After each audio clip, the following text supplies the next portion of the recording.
கிச்சனுடைய counter டாப்பை இன்றைக்கி deep clean பண்ணி organise பண்ண போகிறேன். கிச்சனில் டைல்ஸ்க்கு மேலே சீரியல் லைட் ஒட்டி வச்சுருந்தேன். ஆனால் அதில் எக்கச்சக்க தூசியாக இருந்தது. ஏன்டா வாங்கினோம் அப்படின்ற மாதிரி தான் தோணுச்சு. ஆனால் அது போட்டோன்னா ரொம்ப அழகாக இருக்கும். அதுக்காக தான் வாங்கியிருந்தேன். ஒரு சில திங்ஸ்லாம் அப்படி தான் ஆசைப்பட்டு வாங்கிடுறோம். ஆனால் அது கிச்சனில் வைக்கும்போது கண்டிப்பாக எண்ணெய் பிசுக்காயிருது. கவுண்டர் டாப்பில் இருந்த திங்ஸ் எல்லாத்தையும் எடுத்து வச்சுட்டு ஒட்டடை அடிச்சிட்டேன்.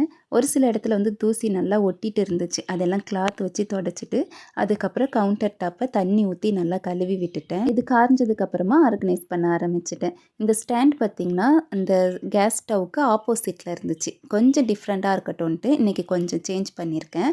அதுக்கப்புறம் அந்த மரக்கரண்டிலாம் வைக்கிறதுக்கு ஒரு ஸ்டாண்டு, அப்புறம் ஸ்பூன்லாம் வைக்கிறதுக்கு ஒரு ஸ்டாண்டுன்ட்டு வச்சுருந்தேன். கவுண்டர் டாப்பில் கொஞ்சம் சேஞ்சஸ் கொண்டு வந்திருந்தேன். கொஞ்சம் சேஞ்சஸ் கொண்டு வந்தாலே போதும், கிச்சன் வந்து புதுசாக இருந்த மாதிரி தான் இருக்கும். ஒரு சில திங்ஸ்லாம் ஆசைப்பட்டு வாங்கிடுறேன். ஆனால் மெயின்டைன் பண்ணுறதுக்கு ரொம்ப கஷ்டமாக இருக்குதுன்னு சொன்னேன் இல்லையா? ஆனால் ஆர்கனைஸ் பண்ணிவிட்டு பார்த்தோன்னு வச்சுக்கோங்களேன், அந்த கஷ்டம்லாம் மறந்து போயிடும். அது மட்டும் இல்லாமல் குக்கிங் செய்கிறதுக்கும் ரொம்பவே இன்ட்ரெஸ்ட்டாக இருக்கும்.